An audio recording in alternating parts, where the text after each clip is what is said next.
Barbie Cortez update. Yung morning na ni Barbie, dyan sa Ayala Avenue. Tumakbo siya na 5 km sa loob ng 49 minutes. Sarap pa nga ng food, oh. Yan, naka-sunglass pa nga si Barbie. Yan yung morning run ni Barbie. Yung mga kasama ni Barbie. Yan sila, Direk RC, Timolina.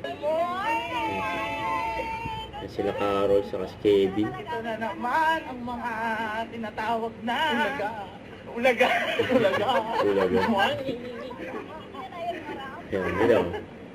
5K tayo today. Yan, 5K. Sabuan. Ito na naman tayo. Tignan natin kung sino ang unang maglalakad sa grupong ito. Para bago siya. Abilis ang Cisco. Abilis na maglakad.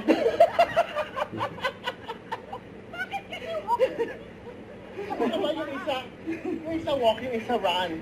Bahala na sila mag-decide later. Ayun. Don't forget to subscribe, click the notification bell for my update. This is with Trending Action Live. Stay tuned for more videos. See ya.